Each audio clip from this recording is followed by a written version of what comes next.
Yes, sir. Welcome to the questionnaire of taxation of AOP BOI. AOP BOI हम लोगों ने पढ़ लिया ऑलरेडी। टॉपिक बड़ा इजी सा है और इसके ऊपर कुछ ही क्वेश्चंस है। ये जो क्वेश्चनर मैंने बनाया है इसके अंदर में पास्ट एग्जामिनेशन क्वेश्चन है, मॉड्यूल के क्वेश्चन लिए हुए हैं, ओल्ड प्रैक्टिस मैनुअल के क्वेश्चन है एज अमेंडेड। तो ये तीनों का एक फाइन कॉम्बिनेशन है। चलिए आइए क्वेश्चंस देखते हैं। Question number 1, HUF is a member of AOP through its karta X। ठीक है sir. AOP pays interest 15,000 to HUF on the capital of AOP, pays interest 10,000 on loan given by HUF। रुको, AOP के अंदर में याद करो, पहले प्रोविजन याद करो वापस से फटाफट, एवरीबडी प्रोविजन याद करो। AOP के अंदर में मेंबर कौन है? Member is HUF। तो HUF को जितना भी अमाउंट दिया जाएगा इसके ऊपर 40 BA अप्लाई कर जाएगा। 40 BA बोलता है मेंबर्स को किसी भी प्रकार का रेम्यूनरेशन दिया, कमीशन दिया, इंटरेस्ट दिया, डिसअलाउ है। हाँ, अगर किसी मेंबर को पर्सनल कैपेसिटी के अंदर में दिया तो ये अलाउ होगा और इसके ऊपर 40 BA नहीं लगेगा। याद आ रहा है मालिक? So HUF is a member of an AOP through its karta X। AOP pays 15,000 as on capital and 10,000 on loan given. क्या मैं कह सकता हूं पूरा 25,000 यहां पे डिसअलाउ हो जाने वाला है? यस और no?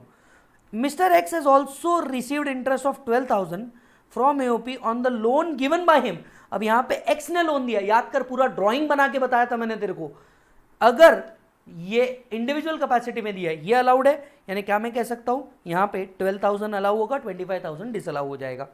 So 25,000 will be disallowed under section 40 BA and 12,000 will be allowed under section 36(1)(3) subject to provision of 40(a)(2), क्योंकि मेंबर AOP का क्या माना जाएगा? रिलेटिव माना जाएगा। क्वेश्चन नंबर 2 सिमिलर लाइंस पे बेस्ड है, आप खुद कर सकते हैं। Question number 3, HUF through its karta mister X a member of AOP BOI। Mister X is an engineer and is employed by the AOP BOI। ठीक है। The AOP BOI pays salary 5,000 to Mr. X in his individual capacity। अच्छा, individual capacity, okay। It can be proved that AOP BOI cannot function without the services of X। अच्छा, whether the salary paid is allowed?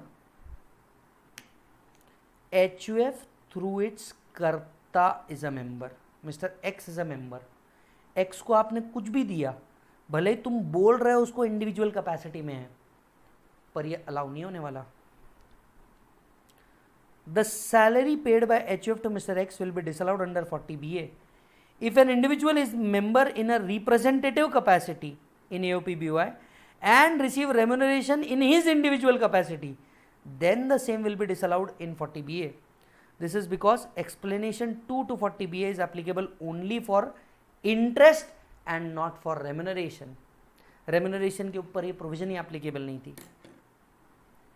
So it's a good question, इसे रखिए। Question number 4, two brothers A and B inherited land equally consequent to the demise of his father।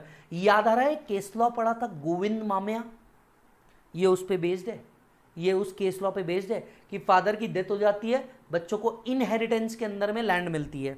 Subsequently those land were compulsorily acquired, Govind Mamaya का case है पूरा। क्या इसे AOP माना जाएगा? If there is a community of interest then and only then it is AOP, otherwise it is treated as co ownership. याद आ रहा है? वही केस लॉ पे बेस्ड है। Both A and B receives compensation, enhanced compensation, interest on enhanced compensation। They admitted these as income of their individual status। Now AO want to assess the income from compulsory acquisition in the status of AOP।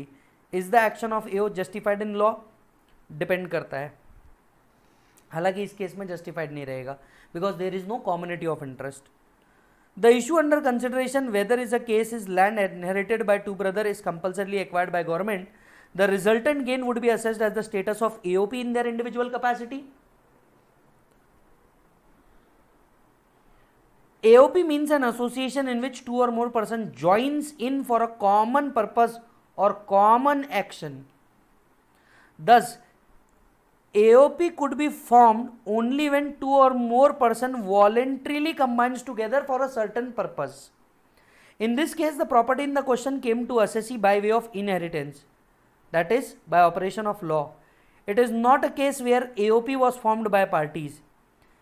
Even the income earned in the form of interest is not because of a business venture, but is the act of government in compulsory acquisition. Thus, the basic test to satisfy making an assessment is the status of AOP is absent in this case. The proposed action of AO to assess the income in the status of AOP is therefore not justified. The facts are similar to CIT versus Govind Mamiya. याद होगा तो ये case था, एक नागपाल वाला case था, सुधीर नागपाल और एक गोविंद मामिया. मैंने आपसे कहा था बस ये दो लोगों को याद रख लो और हो जाएगा. देख लो उसके ऊपर क्वेश्चन कैसे बनते हैं. Question number 5, T and Q. This is a past examination as well as module. Very easy question. T and Q are individual who constitute AOP sharing a PA profit and loss in the ratio of 2:1. मतलब share clear है. Profit and loss account is given in thousands. Okay. Other information is furnished. करना क्या है? Total income compute करनी है and tax implication discuss करना है in the hands of member. Total income compute करनी है. प्रॉफिट एंड लॉस अकाउंट दिया है. कहाँ से शुरुआत करते हैं? पीजीबीपी हो चुका है. बताओ कहाँ से शुरुआत करेंगे? Working note number 1 particulars rupees PGBP. कहाँ से शुरुआत करेंगे मालिक? नेट प्रॉफिट से. नेट प्रॉफिट से शुरू करेंगे. सबसे पहली शुरुआत होगी नेट प्रॉफिट से. 524,300. Other expenses include wrist watches costing 2,500 given to. याद आ रहा है? इसके बाद नोट्स पे जाते हैं हम लोग. Were given to 12 dealer who exceeds the sale quota. एक मिनट, सेल्स कोटा एक्सीड किया, इसके लिए आप लोगों ने उसको घड़ी खरीद के दी. Is it a business expenditure? Yes भैया, सामने वाले सेल्स कर रहे हैं, उन्हें ये खर्चा दिया जाता है. भाई साहब, अगर बच्चे परफॉर्म कर रहे हैं तो एज अ क्लास ओनर हम लोग को उनको पार्टी देनी पड़ती है. जो ऑल इंडिया रैंक 1 आए थे, वी स्मार्ट ने उनको क्या दिया था? दुबई का ट्रिप प्रोवाइड किया था. तो ये जाहिर सी बात है, ये वो डिजर्व करते हैं क्योंकि उनने कुछ अचीव किया है. Now in this particular case boss rich was given. Is it a business expenditure? Yes, allowed, कुछ करने की जरूरत नहीं है. Second, employer contribution of 6,000 to the provident fund was paid on 14th January. एक मिनट, प्रीवियस ईयर में पे हो गया. 43B प्रीवियस ईयर में पे हो गया. रीड विथ 36, अलाउड, कुछ करने की जरूरत नहीं है. 30,000 was paid in cash advertisement agency को. 30,000 क्या करेंगे? Add back. Outstanding GST penalty, sales tax penalty 39,000 add back. Section 37(1) contravention of law. ठीक है, क्रेडिट साइड में आओ. डिविडेंड और कैपिटल गेन यहां से माइनस करना होगा, पीजीबीपी में से माइनस करना होगा. लेस. डेबिट साइड में आओ. कॉस्ट ऑफ गुड्स ठीक है. जो रेम्यूनरेशन है ये अलाउ है या डिसअलाउ है? डिसअलाउ है. एओपी के केस में ऐड बैक कर दो. इंटरेस्ट अलाउ है या डिसअलाउ है? डिसअलाउ है, ऐड बैक कर दो. सो यहां पे 300 ऐड बैक हो जाएंगे. यहां पे इंटरेस्ट के 84 ऐड बैक हो जाएंगे क्योंकि ना इंटरेस्ट अलाउड है ना रेम्यूनरेशन अलाउड है. 40B के हिसाब से आपका पीजीबीपी कंप्यूट हो जाएगा. एक और वर्किंग नोट बनाना, income from other sources. Dividend income taxable है, डिविडेंड इनकम उधर डालना. एक और वर्किंग नोट बनाना, capital gain, long term capital gain उधर डालना. अब निकालना है टोटल इनकम. एक और वर्किंग नोट बनाना, वहां पे लिखना computation of total income. PGBP working note number 1 3,12,300. Capital gain working note number 3 जो भी अमाउंट आ रहा है. इनकम फ्रॉम अदर सोर्सेज जो भी अमाउंट आ रहा है, ये आपका बनेगा टोटल इनकम. पहला ऑब्जेक्टिव था टोटल इनकम निकालना. बहुत सिंपल, टोटल इनकम निकाल दिया. क्या ध्यान में रखना था? इंटरेस्ट और रेम्यूनरेशन ऐड बैक करना है जब एओपी का कैलकुलेशन कर रहे हो. क्या ध्यान में रखना था? इंटरेस्ट और रेम्यूनरेशन ऐड बैक करना है क्योंकि 40BA अप्लाई होता है. यस और नो? 40BA अप्लाई होता है तो इंटरेस्ट और रेम्यूनरेशन आपको क्या करना है? ऐड बैक करना है. डन मालिक? चलो जी. अब दूसरा पूछ रहा है इंप्लीकेशन क्या है. टी एंड क्यू की इनकम के ऊपर डिपेंड करेगा. इंप्लीकेशन क्या होगा? टी और क्यू की इनकम है 3,60,000, 2,32,000, एक भी मेंबर की इनकम बेसिक एग्जम्पशन लिमिट के ऊपर गई तो एओपी को एमएमआर पे टैक्स भरना पड़ेगा, लेकिन मेंबर के हाथ में वो क्या हो जाएगा, exempt. Since one of the members has income exceeding basic exemption limit, the AOP will be assessed at MMR. Since AOP is assessed at MMR, the share income of member is not taxable in their individual hands. Will not be taxable in their individual hands.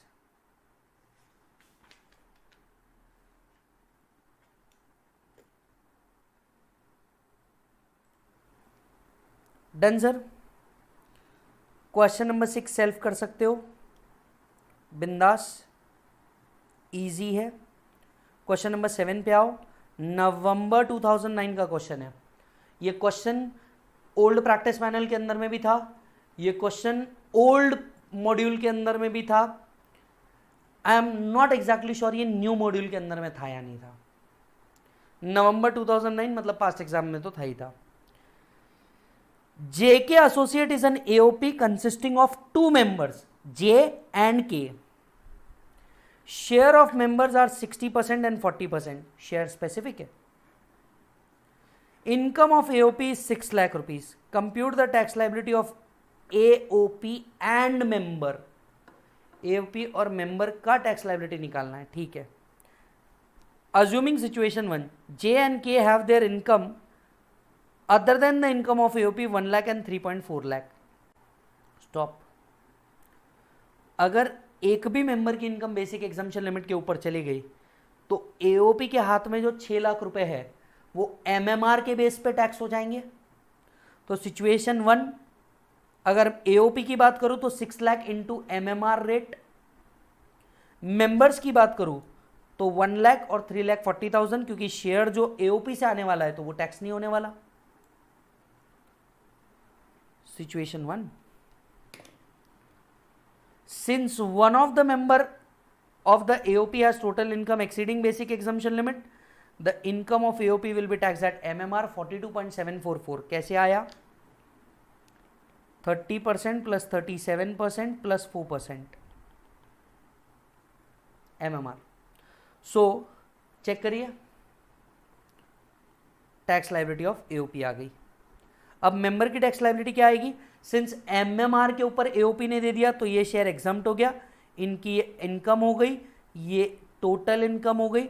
Since 1 lakh तक के tax निल, के को basic exemption limit मिल जाएगा plus rebate भी मिल जाएगा, निल।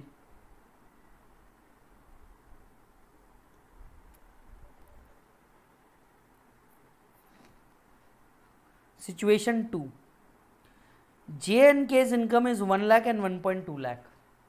अगर किसी भी मेंबर की इनकम बेसिक एग्जम्पशन लिमिट के ऊपर नहीं जा रही तो AOP जो टैक्स भरेगा ये नॉर्मल रेट पे भरेगा जो इंडिविजुअल को एप्लीकेबल है।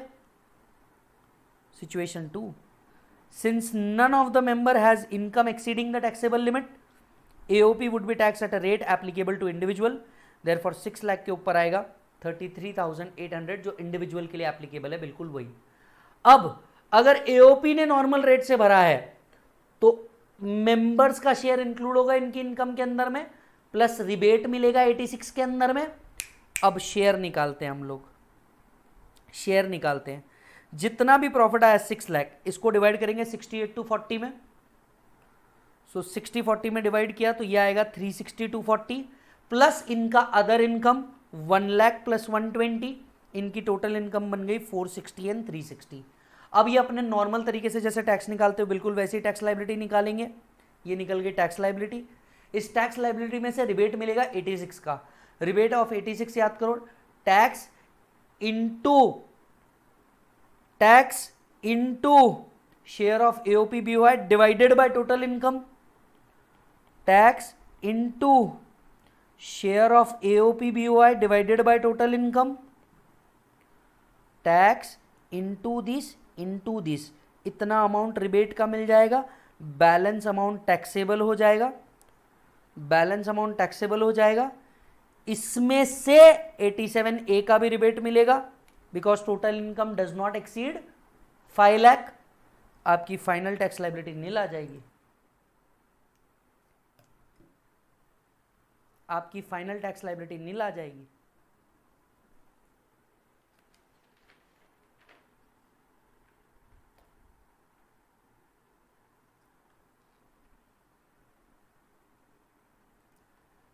सो यहां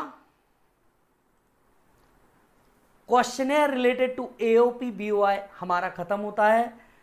मालिक, you stay tuned and stay connected.